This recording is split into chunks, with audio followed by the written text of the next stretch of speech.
पहिलंच मी टेन्शन देतो, परत टेन्शन देत नाही. आता तुमच्यासारखं कीर्तन, आता सगळे ताट बसा, झोपलेली जागी करा. ऐका, आता माझ्याशी पटापटा बोलायचं, अभंग लगेच सोडवायचा. ऐका, अभंगात तुकोबरा देवाला काय म्हणतात? झोपल्यात काय? बोला ना, काय म्हणतात? मोठ्या बोला ना. आता खरं सांगा बाबू, माझी शपथ घेऊन सांगा, मला घाबरताय का तुम्ही? नाही का? मग घाबरायसारखी माझी तब्येत तर आहे का? माझी तब्येत आहे ना. बुवा म्हणले कसं टपूच्या टप्पू असं उपरणं बांधले, त्याच्यानं खाली ढिली पडली पाहिजे. बुवाचा पहिला नियम ऐकून जा. बुवाचा दुसरा नियम, बुवाला भारदस्त काय पाहिजे? मोठ्यानं बोला, तुमच्या पाया ऐका. काय बुवाला भारदस्त? मोठ्यानं भारदस्त दाढी पाहिजे. मला ऐका, नाही बुवाला भारदस्त. तिसरा नियम, बुवाला भारदस्त गाडी पाहिजे. मला आहे का? नाही. मग मी बुवा आहे का? खुशाल नाही. मग काय तुम्हाला पोतराच दिसायला? अवघडच आहे लोकांचं. काय भुललिया वरलिया, वरच्या रंगाला लोक भरत असतात. कारण आमच्या गावात परवा खरं सांगू तुम्हाला, हे आदर्श शिक्षक पुरस्काराचं वाटप झालं. वरच्या रंगाला लोक भुललेली असतात. आमच्या गावात मास्तर होत. मास्तर वर्गावर आले की नुसतं झोपायचं. राहुल महाराज झोपता झोपता मास्तरला अशी घाण सवय होती, अंगातला शर्ट काढायचं, खुटीला अडकवायचं, झोपायचं. पोरासनी सांगायचं तुम्हाला काय करायचं ते करा. मास्तर अर्धा तास झोप काढायचं. 6 महिने चाललं मास्तरचा असं वर्गाव्याचा, अंगातला शर्ट काढायचा, खुटीला अडकवायचा, मास्तर झोपायचं. एके दिवशी मास्तर वर्गावाला अंगातला शर्ट काढला, खुटीला अडकवला आणि पोराशी सांगितलं, तुम्ही आता तुम्हाला काय करायची करा, मी खुशाल. मोठ्यानं बोला, खुशाल. झोपतो म्हणल्याबरोबर मास्तर, मोठ्यानं मास्तर झोपलं तसं त्याच दिवशी साहेबाची गाडी आली इन्स्पेक्शन. जशी गाडी गेटच्या आत आली तशी पोरांनी 2-3 पोरं मास्तरच्या जवळची होती. आणि जशी जवळची होती एका बसलेले 2-3 पोरं मास्तरला उठवाय गेली. म्हणजे आता मास्तर झोपले, साहेबाला गावलं तर नोकरी. पोरं गेली मास्तरच्या जवळ. आता मास्तरनं अंगातला शर्ट काढला होता. आता खरं सांगा, मास्तर काय माझ्यासारखं माईकच्या दांड्यागत असं?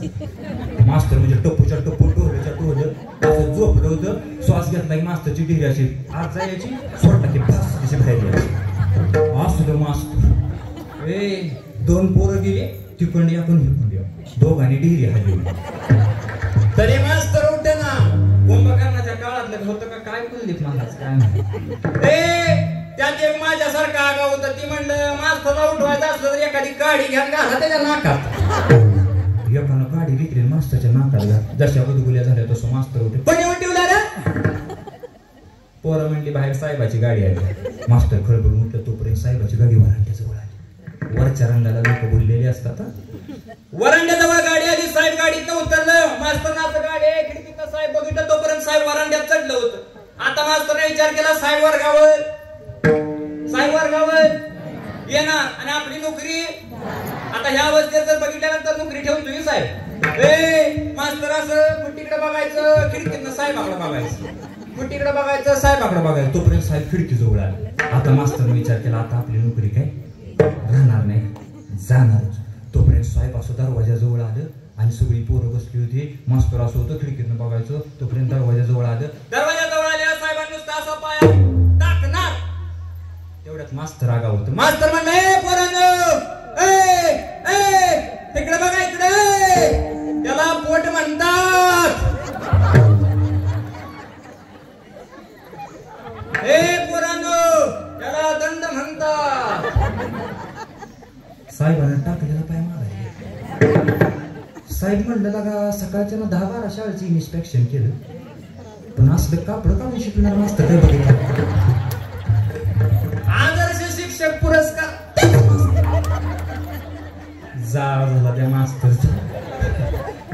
वरच्या रंगाला डोकं भरलेत गड्या, अंतरीची घेतो गोडी. ऐका, ज्ञानोबरायांनी ओवी फार खर्च केली, गोड ओवी खर्च केली. ज्ञानोबराय सांगतात, देव मनातला भाव पाहतो.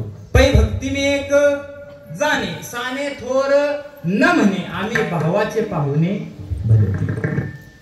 ऐकून जा बसलेली. जाऊ दे तिकडे, माझा तो विषय नाही. तुकोबराय पंढरीचे भूत म्हणतात. कुणाला? मोठ्यानं बोला. कुणाला? देवाला. ऐका, आता समजा यदा कदाचित कीर्तन कीर्तन झाल्यावर तुम्ही कुठं जाणार आहे? घराड जाणार आहे का आमच्या गाडी? घराड जाणार आहे. घराड जाता जाता आता पहिल्या पटापटा बोलायचं, माझ्याशी बोललं तर मला कीर्तन करू वाटतं. ऐका, आता जाताना यदा कदाचित समजा बचत गट तुम्ही जर जात असला आणि जाता जाता यदा कदाचित तुम्हाला भूत काय अडवणार नाही, पण जर अडवलंच तर, अडवणार नाहीच पण अडवलंच तर भूताचा कलर काळा असेल का गोरा? वा वा वा, म्हणजे तुमच्याकडे भूत आहेत. भूताचा कलर कसा आहे? मोठ्यानं बोला, कसा? काळा. ऐकून जा, भूताचा कलर काळा आहे. तुकोबराय देवाला भूत म्हणतात, त्याच्या पाठीमागची अनेक कारण सांगितली. कारण नंबर 1, भूताचा कलर. माझ्या विटेवरच्या मालकाचा कलर ठाईदाजी काळा, ठाईदाजी काळा, ठाईदाजी काळा, अनादे बहु काळा, ठाईदाजी काळा, अनादे बहु काळा, ठाईदाजी काळा,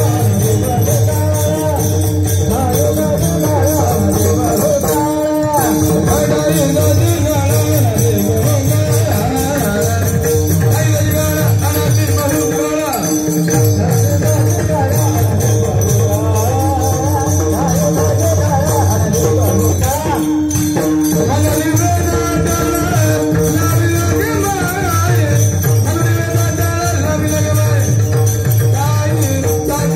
बहु काळा.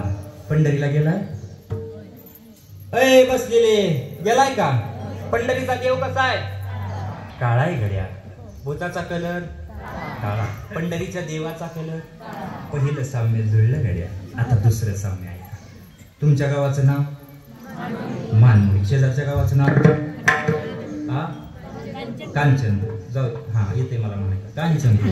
ऐका, तुमच्या गावातलं पोरग एक दिवशी खेळत खेळत कुठे गेलं? हा बरोबर आहे, घालवलं तुम्ही. असं वाटतेच्या मनातलं काय कळलं ना, म्हणजे बरगतचं कीर्तन होतं. ऐका, मानमोडीला गेलं आणि माघारी पटापटा, मी बोलतो त्या पुढचं बोलायचं बाळानं. माघारी आल्यानंतर पोरगा आजारी पडलं आणि आजारी पडल्यानंतर परत ना आईनं बघितलं, पोराला ताप आलता, पोरग उचललं आणि गावातल्या दवाखान्यात नेलं. डॉक्टरनं त्याला तपासलं. तपसून डॉक्टरने एक इंजेक्शन पोरग उचललं, माघारी आणलं, बेडवर टाकलं, तरी सुद्धा पोराचा ताप काही निवला. आईनं विचार केला, एक दिवसात फरक पडत.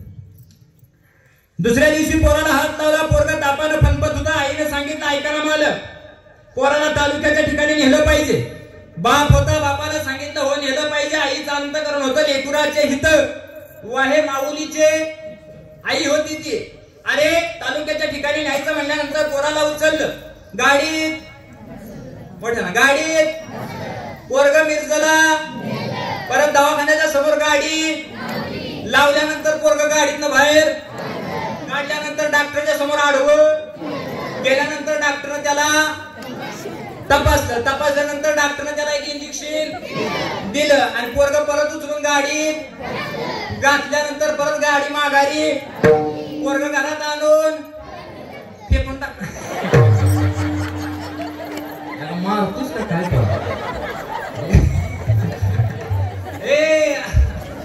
ऐका, पोरग माघारी आणल्यानंतर घरातल्या बेडवर टाकलं, तरी सुद्धा पोराचा ताप निवला. वय म्हणा की दवाखान्यात. खरं सांगू तुम्हाला, खरंच नाही निवला ताप, खरंच नाही निवला. आईने विचार केला, काहीतरी केलं पाहिजे. आईनं सांगितलं, त्याला चांगल्या दवाखान्यात नेऊ, सांगलीला नेऊ, इथं नाही फरक पडायचा. दुसऱ्या दिवशी पोरग उचललं, गाडीत.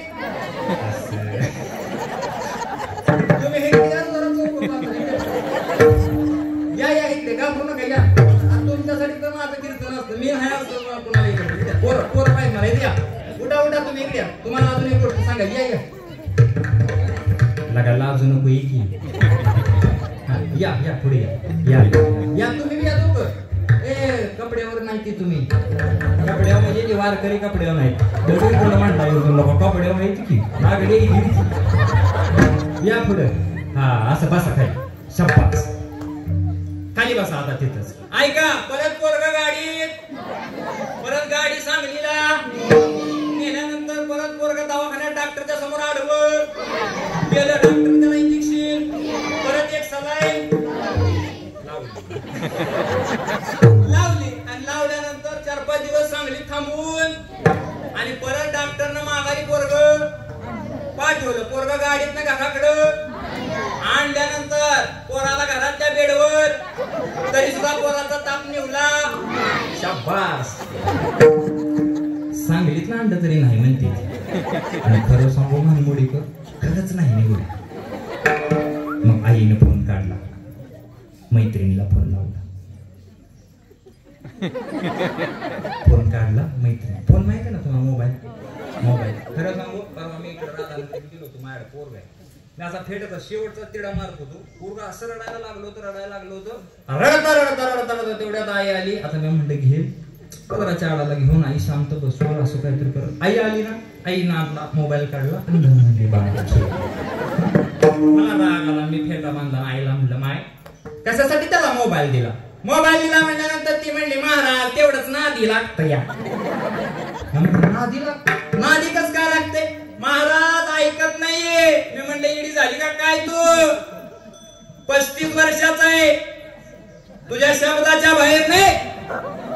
आणि 6 वर्षाचा पोरगा तुला ऐकत असं होईल का? कसं हसत्यात बघा ठीक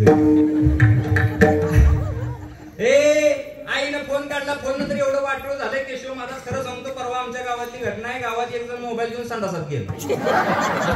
आता तिथं जायची काय गरज आहे? गेलं ती गेलं. जाताना असं सडलं होतं आणि बसलं. बसल्यानंतर कार्यक्रम जसा झाला म्हणजे तवर एखादा फोन आला. तिथं फोन करायची गोष्ट आहे का? तरी सुद्धा तो म्हणतोय हॅलो, कुठं? संडासात. हॅलो. तरी तिकडचा म्हणतोय काय करतोय रे? आता काय करू तुझी सांगावं काय? हे हॅलो ऐका येणार रे. हॅलो. तवर ह्याचा पुढला आवाज जायला मग तो मागणं एक दंडिश आवाज झाला. तसा त्याला आवाज गेला आणि त्याला कळालं की हे कुठं आहे.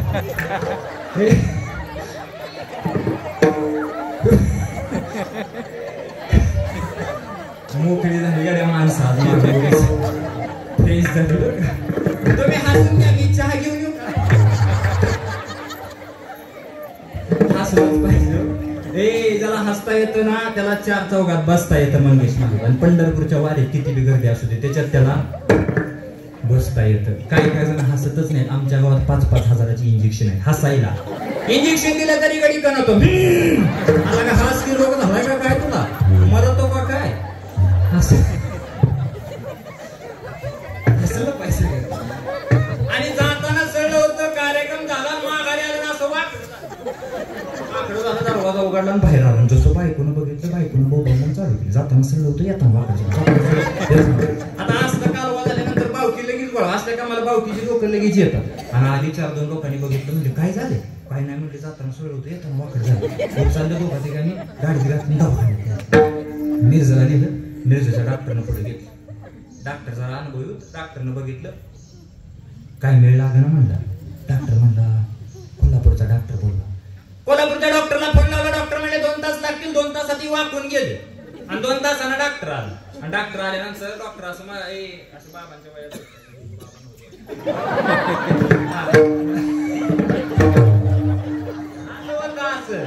त्या बाबांच्या वयाचं अनुभवी डॉक्टर होतं.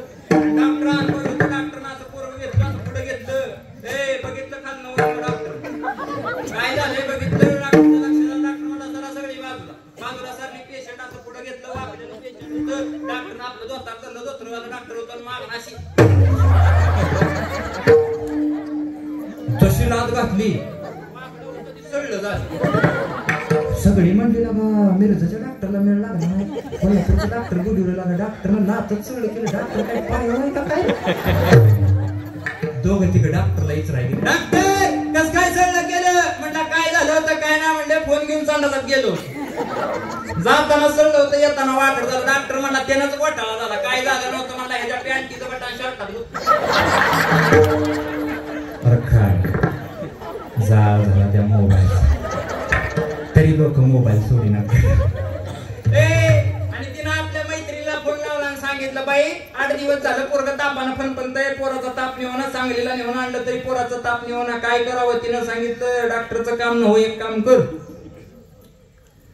2 लिंबू घे, 10-5 रुपये दक्षिणा घे आणि खालच्या आईला जा, तिथे एक म्हातारी असेल, म्हातारी असेल आणि त्या म्हातारी जवळ जा, सांग म्हातारीला सांग 4-8 दिवस झालं पोरगं तापानं फणफणतंय, काय इलाज करायचा? पोरगं गेलं म्हातारीच्या जवळ गेलं आणि जवळ गेल्यानंतर प्रसंग असा घडला, म्हातारीच्या पुढे गेली आणि 2 लिंबू ठेवली, म्हातारीला 10-5 रुपये दक्षिणा दिली, सगळी घडलेली हकीकत सांगितली. म्हातारीने सांगितलं एक काम कर, डॉक्टरचं काम न हो, तुला एक लिस्ट देते. म्हातारीने लिस्ट दिली आणि सांगितलं ही लिस्ट आण आणि पोरावनं वळ आणि कांचनपूरच्या दिशेने टाक. कांचनपूरची लोक आले नाहीत, गाडी धरायची माझी फाटी. कांचनपूरच्या दिशेने टाकून दे. कांचनपूरच्या म्हणजे कस काय? कांचनपूरच्या पोरगा कुठला आहे? मानमोडी. टाक कुठं म्हणत्या? कांचनपूरला. कस काय सांग? पोराला जाऊन विचार, पोरग गेलो होता का कांचनपूरला? घरी आली बाळ्याला विचार, बाळ्या कांचनपूरला गेलतास का 8 दिवसाच्या? पोरानं सांगितलं होय आई गेलो होतो. तिथंच घाणा झाला. पोरानं आईनं काय केलं, जिली होती ती लिस्ट घेतली, पोरानं ओवळली, कांचनपूरच्या दिशेने टाकली, पोराचा ताप काय आगाव आहे लगेच निवडलं. खरं सांगू, खरंच निवडलं. आता माझा दृष्टांत संपला, माझ्या सिद्धांताकडे या. ऐका, पोरग कुठलं होतं? शाब्बास. आता पोरग ऐकून घ्या, भूत कुठलं होतं? आता खरं सांगा, मानमुडीतलं पोरग भूताकडे गेलतं का भूत मानमुडीला आलतं? बरं नीट कुठं पोरग? शाब्बास, उत्तर अगदी बरोबर आहे. माझ्या देवाचं सुद्धा तसंच आहे गड्या. ऐक, देव कुणाच्या तरी नादाला लागत नाही, पण एकदा देवाच्या वाटेवर गेला, विटेवरच्या मालकाचा कळस पाहिला, झळझळीत सोन सळा, कळस दिसत तो सोजवळा, बरवे बरवे पंढरपूर आणि विठोबा रायाचे नगर हे जर पाहिलं ना, तो मालक सुद्धा झपटतो आणि काय करतो? आल्या गेल्या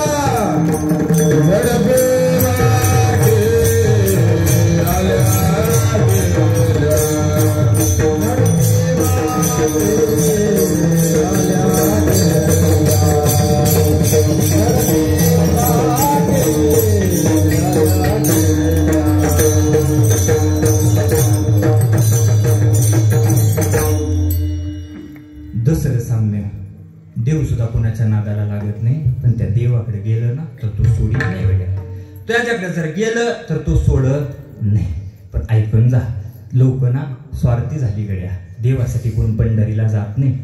स्वतःच्या मनात काहीतरी गोष्टी असतात, आपल्या संसारातल्या अडचणी घेतो आणि मग पंढरीला जातो. खरं सांगू तुम्हाला, आता खरं सांगा, मानमोडीत कसं आहे काय माहिती, आमच्या गावातलं सांगतो. खरं सांगू, जरशी आपल्या शेजाऱ्यानं जर बोर मारली, काय बोरच म्हणतात ना तुमच्याकडे, बोर मारली. आता बोर मधनं पाणी आल्यावर तुम्हाला चांगलं वाटतं का धुळं आल्यावर?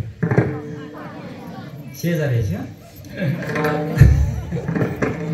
तुमच्याकडे बरं दिसतंय, आमच्याकडे धुळं आल्यावर चांगलं. पोरांचा दोषच नाही सर त्यांचा. खरं सांगू तुम्हाला, त्यांना संस्कारच तसे असतात. ऐकून घ्या, ज्यांना चांगले संस्कार दिले ना, ऐका, आता ही पोरं वारकरी झाली ना तुमच्या गावात टाळ घेऊन, 7 दिवसाच्या कथेचा परिणाम आहे. ऐका, खरं सांगू तुम्हाला, 7 दिवसाच्या कथेचा परिणाम त्या लेकरांवरती असा होतो. आता पोरांनो खरं सांगा, मी विचारू का तुम्हाला? बोला, ऐका. आता मला खरं सांगा पटापटा, पोरं किती दिवस आहेत तुमच्याच गावचे आहेत ना?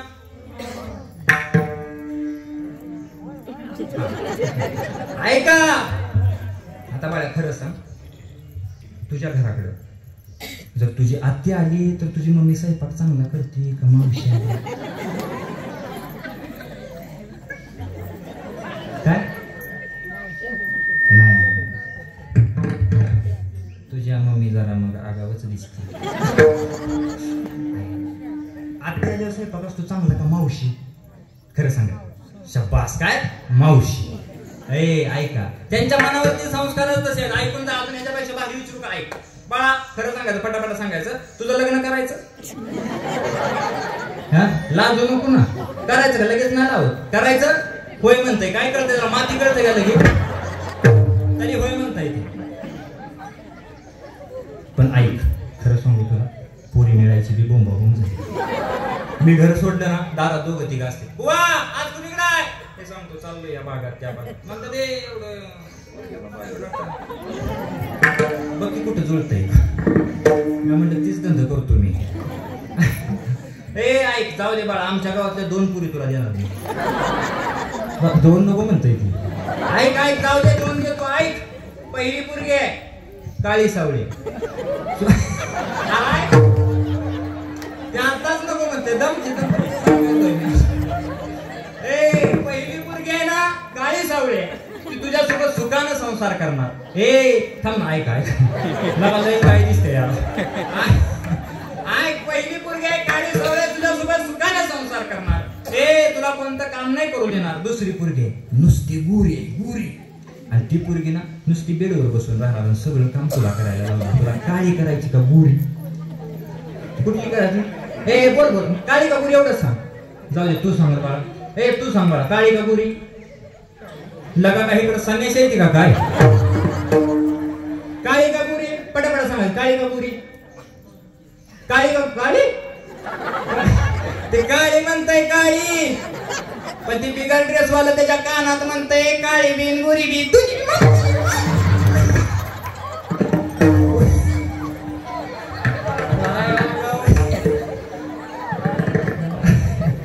काय त्याला वांग करतोय का लगीन तरी म्हणतोय दोन्ही बी म्हण दोन्ही बी म्हण.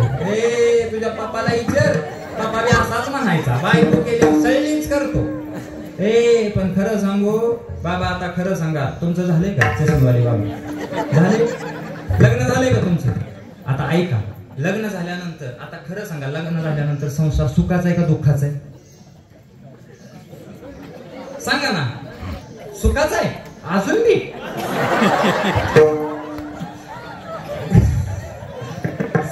बाबा म्हणते आजी आणले काय तुम्ही संग तरीच तुम्ही असं म्हणता. संसार दुःखाचा आहे. संतांनी सांगितलं दुःख बांधवडी आहे हा संसार. तरी सुद्धा माणूस संसार सुखाचा करण्याचा प्रयत्न करत असतो. स्वार्थासाठी लोक पंढरीला जातात. ऐका स्वतःच्या परमार्थासाठी कोण जात नाही. आमच्या गावातल्या लोकांना सांगून सांगून दमलो. ऐका बाळांनो माळा घाला. प्रत्येक कीर्तनात सांगतोय गावाला माळा घाला. पंढरीला जा. पंढरीचा देव पहा. जन्मासी येऊनी पहा रे पंढरी. पंढरीला जा. ऐकून जा. सगळं झालं पण सगळं झाल्यानंतर सुद्धा सगळं झाल्यानंतर सुद्धा लोक पंढरीला जाईनात लोक. खरं सांगू तुम्हाला लोक स्वार्थासाठी पंढरपूरला जात असतात. आमच्या गावात एक म्हातारे सर मी त्याला खरंच सांगतो रोज सांगायचो बाळा ऐकाय चालेल 2 मिनिटं शांत बसा. मी सांगायचो बाबा आयुष्यभर परमार्थ केला नाही काम करा आता पंढरीला जा. पंढरीला जा म्हटल्यानंतर म्हातारा म्हणायचं खरं आहे जातो पंढरीला एवढंच म्हणायचं. आणि एके दिवशी मी कीर्तनाला होतो बाहेर होतो कीर्तनाला गेल्यानंतर प्रसंग असा घडला. गावातून मला फोन आला. म्हणलं हॅलो म्हणजे महाराज ज्या म्हाताऱ्याचं तुमचं चांगलं जुळत होतं ती म्हातारं काय मानमोडीच्या गावाला लगेच गेलं. आणि खरं सांगू खरंच गेलं म्हातारं गेलं. मी म्हणलं येतोय मी 1-2 तासात पहाटे 4 पर्यंत मी पोहोचतोय. तुम्ही एक काम करा पोरांना फोन लावा. पोरं बी मुंबईला आहेत. 2 पोरं मुंबईला होती. निघाली 2 पण आली. पहाटे 4 पर्यंत आली. मी बी गावात पोचलो. आणि ज्या म्हातारीचा नवरा मेला होता म्हातारं मेलं होतं ती म्हातारी अशी त्या म्हातारीच्या बाजूला बसली होती. 4-2 मैत्रिणी म्हातारीच्या आल्या आणि म्हातारीला म्हणली होय ग तुझा नवरा मेलाय ना. ती म्हणली होय. अगं मग रडकी जरा. ती म्हणली एक काम कर गॅसवर दूध ठेव. दूध ठेवलं गॅसवर दूध ठेवल्यानंतर तिच्या मैत्रिणीला वाटलं आता म्हातारीला दूध आवडत असेल म्हणून जाताना नरडीत 2 चमचे सोडायचे. दूध गरम झालं का काय करू काय नाही म्हणले खाली उतर. एक थाटी घे. थाटीत वत म्हणल्यानंतर थाटीत दूध वत आता काय करू वर टोपलं ठेवलं ते टोपलं घे. म्हातारीने टोपलं घेतलं त्याच्या 2 भाकरी घेतल्या आणि कुस्कारल्या. कोण मेलाय नवरा. म्हातारीने भाकरी कुस्कारल्या काला केला वर आपला. आणि वरमल्यानंतर म्हातारी म्हणली हात धुतला. म्हातारी म्हणली आता बघ कसा सगळं गावच गोळा करते. लागली ना म्हातारी रडायला. पण खरं सांगू आयुष्यात येऊन मला आबा कशालाच राग येत नाही. सांगू का आता आलोय मी तुमच्या भागातलाय म्हणून सांगतो. मी सांगत बसत नाही. मला एकाच गोष्टीचा लय राग येतो आबा. खरं सांगू सांगा म्हणलं तर सांगू का सांगू ऐका मला एका गोष्टीचा लय राग येतो. खरं सांगू मला रातचं मेलं की लय राग येतो. रातचं एवढं मरून निघाय. रातचं मेलं की काय होतं खरं सांगू तुम्हाला किती बी जवळचा पाहुणा असू दे घरादाराला त्रास पाहुण्या रावळ्याला त्रास गावाला त्रास भावकीला त्रास. किती बी जवळच्या पाहुण्याला फोन करा हॅलो आमका गेला तो तिकडच म्हणतोय आता सकाळच न्यायचा असं सकाळी तू याच काम कर की. अवघड झाले म्हणून रातचं एवढं मारायचं ना. म्हातारीचा नवरा मेला, म्हातारी रडायला लागली, सगळं गाव गोळा झालं आणि मी बी पोचलो आणि म्हणलं आता म्हाताऱ्याला उचला आणि बांधा आणि आता घेऊन जाऊया. तोपर्यंत त्याच्या थोड्या पोरांना मला बोललो, म्हणलं बुवा इकडे. मी म्हटलं काय काय नाही. म्हणला म्हाताऱ्याला जेव्हा जेव्हा फोन करायचो तेव्हा तेव्हा म्हातारा म्हणायचं पोरांनो तुम्ही आला की आपण कुठे जाऊ. हा जमलं पंढरीला जाऊ. वाक्यात पंढरी असावी लागते, कुणाला बी पंढरी घडत नाही. ऐकून जा. आणि पंढरीला जाऊ म्हणल्यानंतर मी म्हटलं म्हातारा तर गेलं आणि गेल्यानंतर मी म्हटलं तो म्हणला महाराज आपण म्हाताऱ्याला पेटवाय म्हाताऱ्याला धंद्याला कुठं निव्या पंढरीला. मी म्हणलं का जिवंतपणे जाणं सोपं नाही. मी करतो लय अवघड आहे, लय अवघड आहे. म्हणला महाराज काय बी करा, 12 वर्ष तर काय केलं तुम्ही. आणि त्याच्यानंतर फोन लावला पंढरीला, सगळं नियोजन केलं. म्हातारा उचललं, अँब्युलन्स मध्ये घातलं, गाडी गावाच्या बाहेर गेली. जशी गावाच्या बाहेर गाडी गेली, गावाच्या बाहेर गेल्यानंतर गाडी विट्यावर गेली, विट्यातनं भिवघाटापर्यंत पोहोचली. भिवघाटाच्या पुढे गेल्यानंतर 2 पोरं गाडीत बसली होती, ड्रायव्हर होता. आणि धाकटा भाऊ थोरल्या भावाला म्हणला आटपाडी जवळ गेल्यावर केशव महाराज लगाई दादा दादा पोका लागले त्या पोका. कोण मेलय बाप. तो म्हणला लगा हळू बोल, ड्रायव्हर ऐकतोय हळू बोल. ड्रायव्हर म्हणला घाबरू नका, गावातनं निघतानाच मला महाराजांना सांगितलं होतं रस्त्यात एखादा चांगला धाबा बघून वर गाडी वाजव. तो म्हणला जमला. गाडी वडली 10 वाटपाडी जवळ. तिघच्या तिघ कुठे गेली, पटापटा बरोबर वेळ ना जेवायला गेली. आणि जेवायला गेल्याबरोबर आटपाडीतलं एक येड त्या गाडी जवळ आलं. आणि गाडी जवळ आलं आणि आता कोण राहिलं गाडी म्हातार राहिलं होतं. आणि त्यात येड आलं, त्याचा स्क्रूडीला असतो ती येड गाडी जवळ आलं. त्या गाडीत येड्यानं असं वाकून त्याला म्हातारे दिसले होते ना. असं सूर्याकडे बघितलं, सूर्य असा डोक्यावर आला होता. त्यानं मग त्या म्हातारीला असं वाजवलं, तरी म्हातारा उठला. त्याला राग आला, त्यानं सूर्याकडे बघितलं आणि तो म्हणला ए लगा उठ की उठ उठ, दुपार झाले तरी 5 चाललायस उठ. तरी म्हातारा उठून ह्याला राग आला, ह्याला दार उघडलं. येडं कळतं ना तुम्हाला, ज्याचा स्क्रूडीला असतो त्याला येडं. आता येडं मी सांगायची काय गरज ना, आपल्या जवळच आहे. मला सगळे का आता कार्यक्रमात मी बाहेर फिरत असतो ना, सहज माणसं म्हणत असत लय येड्या करू नको, तुला मिरजला सोडी. म्हणलं बरं आहे आमच्याच भागात आणून सोडा. ईडी आता येडं कळायसाठी तुम्हाला सांगतो, 50 ईडी काय विमानात घातली. विमान उडालं आणि विमान उडाल्यानंतर त्यातली 50 ईड्यातली एक येडा. ड्रायव्हर सांगत होता शांत बसा. आता ईडी म्हणजे काय, ईडीच शांत बसा ना ती. म्हणून ड्रायव्हरने काय केलं, मागच्या येड्यानं एक येडा पुढे आला आणि ड्रायव्हरला म्हणला ड्रायव्हर काका मला विमान चालवायचं. ड्रायव्हर म्हणला आता ह्याला विमान चालवायचं तर माझी माती सुयाची. ए ड्रायव्हर म्हणला एक काम कर, मागची जे 49 ईडी शांत बशी, मग तुला विमान चालवायला देतो. ठीक आहे म्हणला, चालेल. गेलो माग, थोड्या वेळानं माघार आला आणि परत ड्रायव्हरला हात लावला. ड्रायव्हर काका द्या की विमान चालवाय. ड्रायव्हर म्हणला तुला सांगितलं होतं. ड्रायव्हरला म्हणला गप बोल नको, माग बघ काय येतं. ड्रायव्हरला कान लावला, माग एकाचा बेवाजी. ते म्हणलं आता विमान चालवायचे. ड्रायव्हर म्हणला ए तुला विमान चालवायची, तू एक काम कर, मागची 50 ईडी शांत बसली नाही ती तू असं केलं तरी काय. तो म्हणला सोपा आहे महाराज. मागे गेलो आणि सांगितलं ड्रायव्हर काकाने आपल्याला शांत खेळायला सांगितलंय, एक काम करा मागचा दरवाजा उघडला आणि सांगितलं चला पटांगणात खेळायला. पटाटा येड्याने उड्या मारल्या, त्याला काय म्हणतात येडू. आणि ते येड्यानं बघितलं ते म्हाताऱ्याला, आणि म्हाताऱ्याला असं पाय दाबायला. जसं पाय दाबायला रात्रभर टाकता म्हातारा उचलतो. जसं उचलतो तसं ह्याच्यावर आपण दोघं गडगडत बाजूला गेले. आणि बाजूला गेल्यानंतर आता ह्यानं विचार केला, जर म्हातारं गाडीत नाही ठेवलं, जर गाडीचा मालक आला आपल्याला काय सोडणार, काय करावं. त्यानं म्हातारा उचलाय वगैरे एकट्याला काय मेल्यानं माणूस उचलत नाही, उचललं मग काय करावं. त्याने त्याच्या अंगावरची पांढरी शाल घेतली, म्हातारा ढकललं तर आणि गेलो गाडीत. गाडीचा दरवाजा लावला आणि पांढरी शाल कांबरून कुशाल टी-शर्ट होती. झोपले.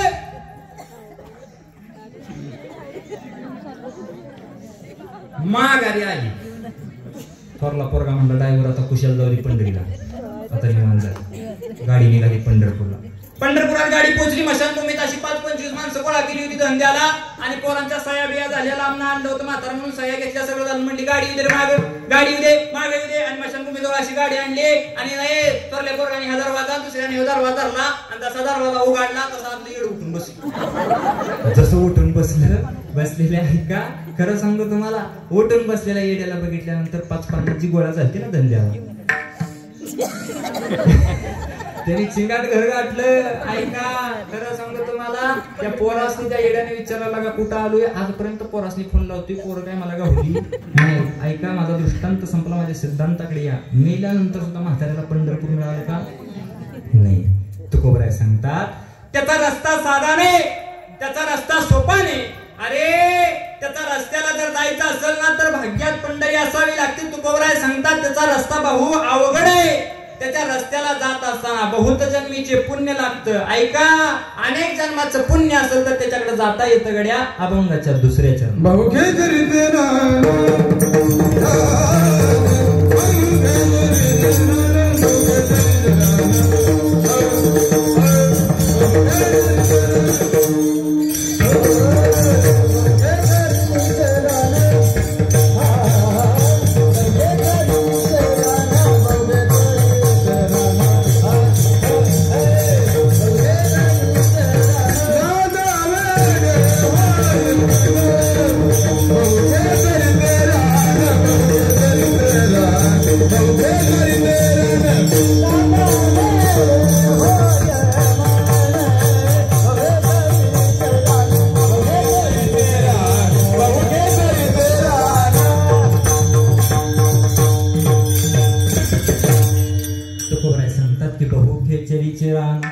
जाता वेडे होय मनाचा रस्ता अवघड आहे गडे. पण खरं सांगू, गेलात ना त्या अवघड रस्त्यावरती एकदा जर पंढरी पाहिलं ना, जो पंढरीला गेला तो माघारी नाही आला.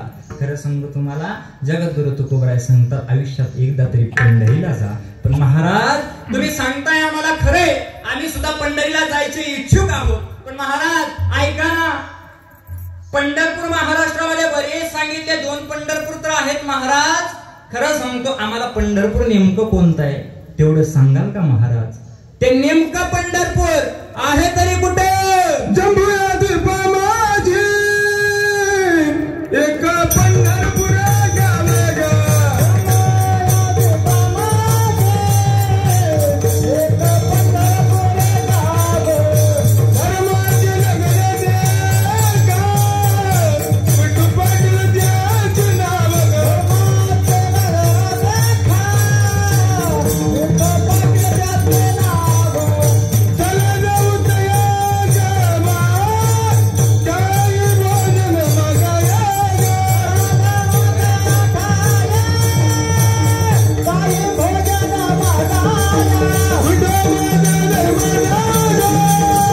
पाटील द्याचं नाव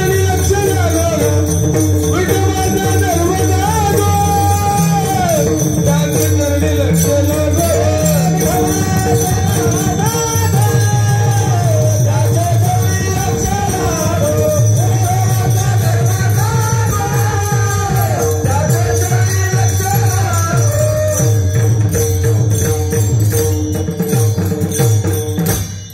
महाराज सांगितलं तुम्ही, जंबुया दीपा माझे एक पंढरपूर गाव, धर्माचे नगर देखा, विठू पाटील त्याचे नाव. महाराज तिथे गेल्यानंतर आम्हाला विठू पाटील नावाचा राजा भेटेल. महाराज त्या राजाच्या समोर गेल्यानंतर त्याला काहीतरी आवडत असेल ना. ऐका, त्याला एकच गोष्ट आवडते, स्वतःचं नाव घेतलेलं आवडतं. ऐकून जा, स्वतःचं जर नाव घेतलं ना त्याला फार आवडतं गड्या. पण खरं सांगू, तेच तुकोबराय सांगतात, पंढरीला जात असताना 10 वेळा विचार करून सुद्धा पंढरीला जा. कारण सांगू तुम्हाला, खरं सांगतो, ते तुकोबराय तुम्हाला पंढरीला जा, पंढरीला जा म्हणतात. तेच तुकोबराय तुम्हाला म्हणतात, त्या पंढरपूरला जात असताना सावध व्हा. ऐका, पंढरीला निघालाय ना, पंढरीला जात असताना विचार करा, तिथं जर गेला तर माघारी येणार नाही. तेच तुकोबराय दुसऱ्यांना सांगतात. ऐका, पंढरीला जा, पण तेच तुकोबराय सांगतात पंढरीला जाऊ नका. कारण तुकोबराय म्हणतात, गेलेत ना ते नाही माघारी आले. ऐकायचंय तुम्हाला, 3ऱ्या चरणात तुकोबराय सांगतात, तेथे जाऊ नका कोणी गेले नाही आले परतून. तिथं गेलेत लोक पण माघारी आले नाहीत. महाराज पुरावा काय? पुरावा नंबर 1 ऐकून जा. एका रस्त्याच्या कडेला एक मुलगी उभा राहिली होती. अपवित्र कुळात जन्माला आली होती. अपवित्र कुळात जन्माला आलेल्या पोरीनं पोरगी अशी देखणी होती ना, जर शास्त्रात असं वर्णन आहे, तिने जर पान खाल्लं ना, पान खाल्लेलं जर तिनं खाल्लं तर तिच्या कशातून पान उतरताना दिसत होतं, इतकी देखणी होती. तर एका वेश्येच्या कुटुंबात जन्माला आली होती. रस्त्याने जाणारी दिंडी पाहिली. दिंडीतल्या वारकरी बाबाला विचारलं, बाबा कुठे निघालात? सांगितलं बाबाने विटेवरच्या मालकाला भेटायला निघालोय. बाबा विटेवरचा मालक फार देखणा आहे, तुझ्याही पेक्षा देखणा आहे, पोरी माझ्यापेक्षा सुंदर आहे. पोरीच्या मनाला भावलं. पोरीने विचार केला विटेवरच्या मालकाला पाहायला जावं. निघाली पोरगी वारीला. वारकरी बाबांचा हात धरला, निघाली पंढरपूरला. पंढरपुरात पोहोचली. इथे चंद्रभागेचं स्नान झालं आणि स्नान झालेल्या पोरीनं बाबांना विचारलं, बाबा ऐका ना बाबा, विटेवरचा मालक कुठे आहे? कुठे आहे तो देव? बाबांनी सांगितलं, बाळा हा घाटवरती चढली ना महाद्वार लागतो आणि महाद्वारातून आत गेल्यानंतर विटेवरचा मालक दिसेल. ठीक आहे बाबा, चला ना माझ्यासोबत. निघाले दोघं. आतमध्ये गेले. मंदिरात प्रवेश केला. गरुड खांबाच्या जवळ गेले आणि इथं पोरीनं बाबांना विचारलं, बाबा तुम्ही म्हणाला होता ना विटेवरचा मालक इथं राहतो, कुठं आहे बाबा? असं सांगितल्यानंतर सांगितलं, हो समोर जो दिसतोय ना, ज्याचे हात कमरेवरती आहे आणि विटेवरती ज्याचे पाय आहे तो विटेवरचा मालक आहे. पोरगी इकडे तिकडे पाहायची, देव दिसत नव्हता. अनेक भाविक होते. एक एक एक एक एक पोरगा बाळे. संत बाजूला झाले, सगळे बाजूला झाले, पोरं ठोरत सगळी बाजूला झाली आणि त्या पोरीचा नंबर आला आणि आलेला नंबर पाहिला. समोरचा व्यक्ती बाजूला झाला आणि पोरीनं विटेवरचा मालक पाहिला आणि पोरीला तो कोबऱ्यांचं प्रमाण आठवलं. सुंदर ते ध्यान उभे विटेवर करकटावरी ठेवनिया. त्या पोरीला आठवलं, अरे देव एवढा देखणा आहे. त्या पोरीनं हाताचं बोट घेतलं आणि किती कोमल आहे ते पाहण्याकरता विटेवरच्या मालकाच्या डाव्या पायावरती बोट ठेवलं. अर्धकांड बोट आतमध्ये गेलं. आजचाही पंढरीचा इतिहास आहे. पंढरीच्या मालकाच्या कधी दर्शनाला गेलात ना तर त्या पंढरीच्या मालकाच्या डाव्या पायाला एक होल आहे. ते दुसरं तिसरं नाही, त्या पोरीनं मारलेलं होल आहे. पोरगीने सांगितलं, आजपर्यंत सगळ्यासाठी नाचले, आजपर्यंत सगळ्यांकडे पाहिलं, पण विटेवरच्या मालकासाठी नाचायचं. पोरगी मंदिरात नाचू लागली, राहू लागली आणि एकदाच बिदरचा बादशाह दर्शनाला आला आणि बिदरच्या बादशाहनं त्या पोरीकडे पाहिलं आणि पाहिल्यानंतर मनामध्ये विचार आला, पण विटेवरच्या मालकाच्या दरबारात काय नाचते, आपल्या दरबारात नाचली पाहिजे. सैनिकांना सांगितलं, उचला बंदी बनवा, घ्या आपल्या सोबत. पोरीनं धाव घेतला आणि विटेवरच्या मालकाच्या दारात गेली. विटेवरच्या मालकाच्या समोर गेली आणि विटेवरच्या मालकाला सांगितलं, ऐक रे देवा, आजपर्यंत तुझी सेवा केली, काय नाही मागितलं. देवा आजपर्यंत तुझी सेवा केली, काय नाही मागितलं. देवा तुझ्यासाठी जीवन अर्पण केलं. देवा एक काम कर, बिदरच्या बादशाहची सैनिक तू माझ्या पाठीमागे लागले, त्यांच्या जर ताब्यात सापडले ना देवा, माझ्या आभाची लखतर इथंच टांगली जातील. देवा मला नाही त्यांच्या सोबत जायचं, वाचव रे देवा. देवानं विचार केला, अंतरीची घेतो गोडी. देवानं आतमधला भाव पाहिला आणि विटेवरच्या मालकाने काहीच उत्तर दिलं नाही. पोरीनं सांगितलं, ऐक देवा, तुझ्यामध्ये लीन करून घे मला. आणि विटेवरच्या मालकाच्या पायावरती मस्तक ठेवून आपला प्राण सोडला आणि प्राण सोडलेला पाहिला. पंढरीच्या लोकांनी विचारलं, अरे विटेवरच्या मालकाच्या पायावरती प्राण सोडला, अपवित्र कुळातली पोर आहे, देव बाटला. पंढरीत हाहाकार झाला आणि पंढरीतल्या लोकांनी सांगितलं, देव बाटला. आणि विटेवरचा मालक बाटला आणि विटेवरचा मालक सगून रूपात आला आणि विटेवरच्या मालकानं सांगितलं, ऐका, मी नाही बाटलो गड्या. देवानं सांगितलं, मी बाटलो नाही, हिची मिरवणूक पंढरीच्या नगरीत काढा. आणि तुम्ही म्हणता ना हिच्यामुळे मी बाटलो, नाही बाटलो. त्या पोरीला वरदान दिलं, ऐक पोरी, आजपासून जर विटेवरच्या मालकाचं कोणाला दर्शन घ्यायचं असेल ना, सगळे म्हणतात देव बाटला, नाही बाटलो. ऐका, विटेवरचा मालक सांगतोय, जर कोणाला माझं दर्शन घ्यायचं असेल ना तर या पोरीला वरदान दिला, पहिलं दर्शन तुझं घ्यावं लागल आणि मग माझं दर्शन होईल.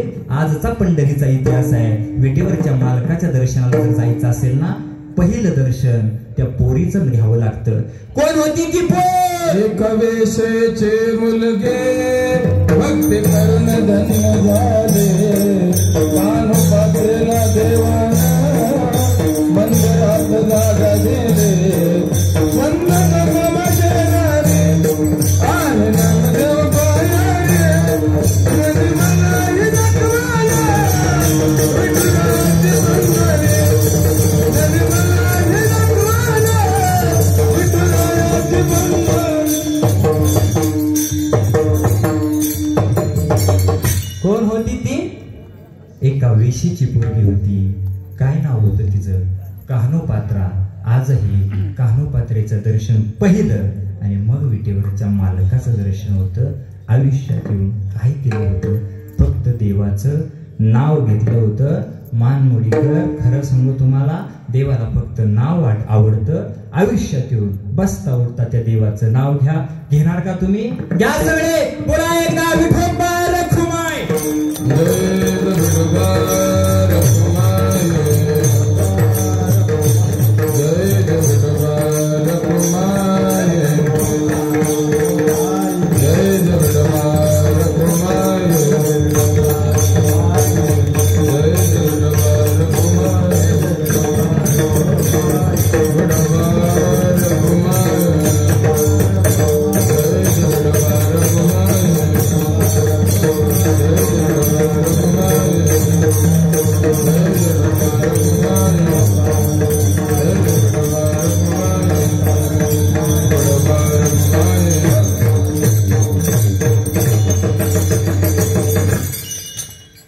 नाचून नाचून पोरांची धोत्र फेटली तरी सुद्धा तुमच्या अंगाला सुद्धा धक्का नाही. आता मी किती जरी आरडलो आणि किती जरी ओरडलो, झालंय माझं टायमिंग, ऐकून जा.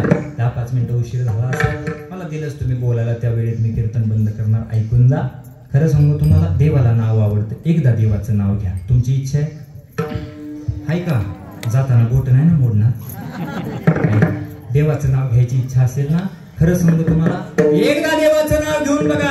ऐका, तुमचा संसार सुखाचा झाल्याशिवाय राहणार नाही. ऐका, ज्याला वाटतं ना आपल्याला देवावरती उपकार आहेत आपल्या देवाचे, आपल्याला देवाने 2 हात दिले, ज्याला वाटत असेल त्यांनी 2 हात वरती करा. असं क्या बात आहे. हा हा हा, वा वा वा वा, कसं दिसतंय ऐका. बाकी तुम्हाला नाही सांगितलं बरं करा. असा हात टाईट एकदम, जे करणार नाही त्याला शेजारणीची शपथ आहे. हा, असेच हात राहल्या, असेच. क्या बात आहे. आबा चला च्या घेऊन या. क्या बात आहे. सगळे करणार, सगळे मोठ्या प्रेमानं. हा, सगळे विठोबा रखुमाई.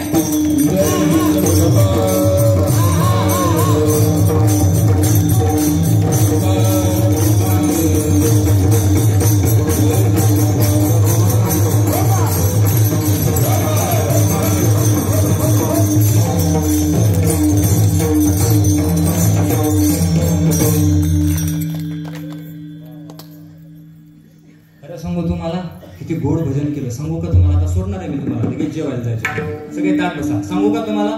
मानमोडीकर बचत गट सांगू मला काय वाटलं, तुमचं भजन पाहिल्यानंतर मला काय वाटलं. खरं सांगू?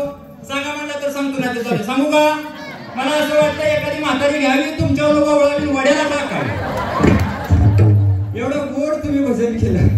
ऐका, तुकोबराय सांगतात, अरे त्याच्याकडे जायचं असेल तर आतमधल्या भावानं जा. खरं सांगतात, उदाहरण शेवटचं पटवून देतो. देवाला नाव आवडतं. नाव काय करतं? नामसंकीर्तन. साधन पै सोपे आणि जळतील पापे जन्मांतरीचे. अनेक जन्माचं पाप नाम जाळत असतं. महाराज, पुरावा काय? ऐकायचंय? आता ऐकून जा. ऐका बाबा, चष्मेवाले बाबा, तुमचं लग्न झाले? काय झालं? माझ्याकडे पूर गेले नाही. ऐका, जाऊ दे. तुमचं तुझीवाले बाबा तुमचं झालं? घाबरू नका, मी काय नाही विचार, फक्त एक गोष्ट झालंय ना. ऐका, आता मला अनुभव नाही हो, म्हणून विचार. ऐकून घ्या, पटापट मला सांगा. तुमचं लग्न झाल्याबरोबर तुमच्या बायकोचं नाव घेतलं होतं का? होय की नाही? घेतलं होतं. ऐका, तुम्ही लग्न झाल्यावर नाव तुमच्या लग्न होती ती का? ऐका, लय आवड झाले, जाळ झाला तर लग्नाला. तर परवा तर एका म्हाताऱ्या सासू सुनाची तर कुलदेव महाराज बोंबा बोंबच आहे. खरं सांगू, परवा एका सासून अशी सासूला अशी कोपऱ्यात दाबीत नेली सुनून. मी गेलो नसतो ना, म्हातारी मेली असते. खरं सांगू, दुसऱ्याची पोरगी येणारी पोर आपली पोर जर सांभाळली ना, जशी आपली पोर सांभाळता येणारी पोरगी जर तशी सांभाळली तर आयुष्यात नाही भांडण होणार गड्या. खरंच म्हणतो तुम्हाला. पोरगी येत असताना त्या पोरीला आपली पोरगी म्हणून मांडली ना, काहीच होत नाही. काय करायचं? 5 सुना आमच्या गावात म्हातारीला, 5च्या 5 बचत गटाच्या मिटिंगला. असं असं भांडीचं ठिकाव. बिचारीने भांडी धुतली, कपाटात मांडाय गेली. कपाट हाताला येते का काय? कपाट उडवा घेऊन सासू मी. म्हणून पोरींना चांगले संस्कार आहे. परवा एकीने मला सांगितलं, म्हणजे महाराज मला कलेक्टर नवरा पाहिजे. मी म्हणलं, साहेब बाकी तू का? म्हणली नाही. मी म्हणलं, उपाशी मारायचं का त्याला? ऐका, खरंच लय अवघड झाले. येणार परवा तर आमच्या म्हातारीने एका मला चहाला बोलवलं. चालेल, मी सांग आता लगेच सोडणार. चहाला बोलवलं आणि आबा चहाला बोलवल्याबरोबर चहा म्हातारीला म्हणलं, म्हातारे मी मंदिरात गेलो होतो. म्हातारी म्हणली, कुठं होतं? असं म्हणले, काय नाही, बरेच दिवस झाला कार्यक्रमाची पाप. म्हणली, चल चहाला गेलो. म्हातारीच्या घरात बसलो आणि घरात बसल्याबरोबर म्हातारीने चहा ठेवला. चहा ठेवल्याबरोबर चहा असा उकळ्या मारू लागला. चहा तयार झाला. म्हातारीला असं जुन्या काळात ती बशी, त्याच्यावर तो कप अशी यंत्रणा होती म्हातारीची. तिने ते चहा वाटलं. चहा वाचला केशव महाराज मला एवढा आनंद झाला चहा बघून. चहाचा मी लय हावरा म्हणून माझी तब्येत बारीक. आणि चहा वाचला आणि चहा दिला आणि जसा चहा घेतला असा उचलला चहा आणि उचलल्यानंतर राहुल महाराज नुसता असा बशीत बसला आणि असा मी नुसता असा वाटापर्यंत गेला होता. तेवढ्यात मला म्हातारी म्हणली बुवा अजून लगीन केलं ना म्हणून बरं आहे तुझं. मी म्हणलं असलं बोलाय घरात बोलू आणि नुसतं असं चहा वाटापर्यंत नेलं. म्हातारी म्हणली लवकर लगीन करू नको. मला असा राग आला असं वाटलं होतं तिने बशी तशी म्हातारी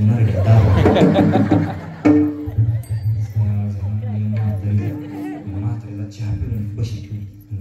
म्हातारी काय असं म्हणते लग्नाला काय होतं. काय नाही म्हणली मागच्या महिन्यात आमच्या बाब्याचं लगीन झालं. आमचा बाब्या नुसता तिचा बैल झाला. बैल झाला कसं काय. सुनबाईला बेकार नुसती फाटोवर बसून राहते सगळे कामं बाब्याला करायला. म्हटलं म्हातारे सगळे कामं बाब्याला करायला होते. कल्लेप महाराज मी त्याला विचारलं सगळे कामं बाब्या करतो. म्हातारीला विचारलं म्हातारे जेवायला कोण करतो. म्हातारी म्हणजे इकडे या. म्हातारीच्या जवळ गेलो. म्हातारी म्हणली कोणाला सांगू नको तुला सांगते. मी म्हणलं खरंय का. बरोबर ठीक आहे. म्हातारी सांगू मानवाडी काय तुम्ही मला सांगू.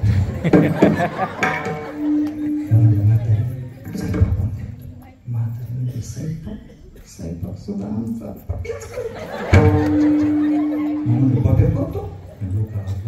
माया उघड म्हातारीला दुसरा प्रश्न केला म्हातारी स्वयंपाक बघे करतो भांडी करतो तर भांडी. म्हातारी म्हणजे जवळ या. म्हातारीला जवळ घेतली कोणाला सांगू. भांडी करत असतो.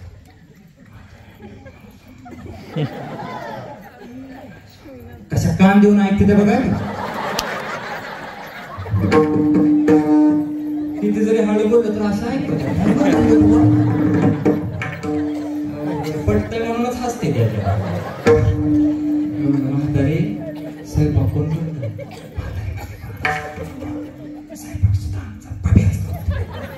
बब्या करतो म्हणलं तो भांडी पण घासतो म्हणलं. म्हातारी म्हणली भांडी सुद्धा आमचा बब्या घासतो म्हणलं. मी डोक्याला हात लावला आणि म्हणलं म्हातारी भांडी बब्या घासतो अवघड झालं पोराच्या संसारात. म्हातारी पुरीचं कस काय ग जावई कसं आहे. म्हातारी म्हणली जावई नुसतं सोनं म्हणलं कस काय ग. म्हणली पोरगीला बेडच्या खाली उतरू देत नाही. म्हणजे इकडे काय मामावरच चालले तुझी पोर ऐका येणारा पोरगीला आपली पोर म्हणून समजा. ऐका बाबा तुमचं लग्न झाल्याबरोबर नवीन नवरी येते. आता ती काळ आठवा तुमचा. हे नवीन नवरी आल्याबरोबर दरवाजा तिला थांबवून दरवाजा आल्याबरोबर तिच्या समोर त्याचा ती फुटबॉल त्याच्या अगोदर झालं कीर्तन. आता लगेच एवढा दृष्टांत सोडून देतो. ऐका कीर्तन झालं. ऐका पहिला प्रश्न. त्यावेळेस दारात नवरी आल्यानंतर तिला सगळे म्हणतात ऐक बाई घराच्या आत यायच्या अगोदर पहिलं काय कर. मोठ्यानं बोला काय कर. नाव घे आणि मग आत ये. पोरगी नवऱ्याचं नाव घेते. ऐकून बसलेले ज्यांची लग्न झाले त्यांनी नवऱ्याचं नाव घेतलं. नाव घेतलेल्या नवऱ्याचा प्रसंग असा घडला. ऐका नवऱ्याचं नाव घेतलं. अर्धे इस्टेटीची फुकट मालकी झाली. नवऱ्याची अर्धी इस्टेट मिळाली. काय केलं होती ना आयुष्यातून फक्त नवऱ्याचं नाव घेतलं. तुम्हाला सांगतोय ना नवऱ्याच्या अर्ध्या इस्टेटीची मालकीन होता ना. नवऱ्याच्या अर्ध्या इस्टेट म्हणजे काय असेल. तुमच्या नवऱ्याला एखादी 4-5 एकर जमीन असेल गड्या. तुमच्या नवऱ्याला ना एखादा बंगला असेल, एखादी गाडी असेल, एखादं डुगडुग असेल, एखादं डबडं असेल. याच्या व्यतिरिक्त तुमच्या नवऱ्याची प्रॉपर्टी काय नाही गड्या. मी ज्याचं नाव घ्यायला सांगतोय तुकोबराजाचं नाव घ्यायला सांगतात. ऐकायचं त्याचा अधिकार ऐका.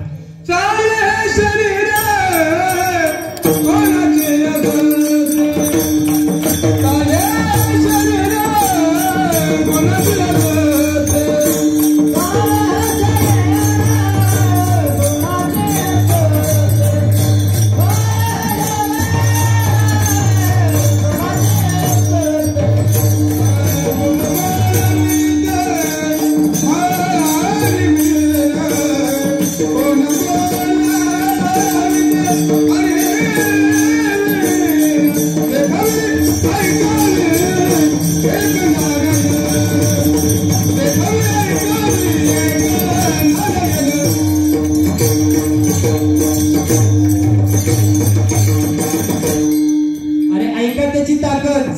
शरीर कोणाची सत्य आणि कोण बोलविते हरिवी. त्याच्याशिवाय सत्तेचं जगाचं पान सुद्धा त्याच्या सत्तेशिवाय हलत नाही. वृक्षाची पान हलेजाची सत्ता असा तो देव आहे. आणि त्या देवाकडे गेल्यानंतर काय होतं, जन्म मरणाचा फेरा चुकतो. तुकोबराय सांगतात परत परत जन्माला यावं लागत नाही. मी गावाचं भावाचं कुणाचंच सांगत नाही, मी स्वतःचा अनुभव सांगतो. तुका पंढरीसी गेला पुन्हा जन्मा नाही आला. तुकोबराय सांगतात मी परमार्थ करत असताना संतांना जवळ केलं आणि संतांना सांगितलं निरोप हा फार सांगा देवा. माझा निरोप संतांनी सांगितला म्हणून संतांकडे जा गड्या. देवाकडे जायच्या अगोदर संतांकडे जा. हरिपाठात सांगितलं संतांची संगती मनोमार्गवती आकळावा श्रीपती. पण ते देवाला आणण्याची ताकद संतांमध्ये, म्हणून त्या संतांचे भजन करा. ज्ञानेश्वर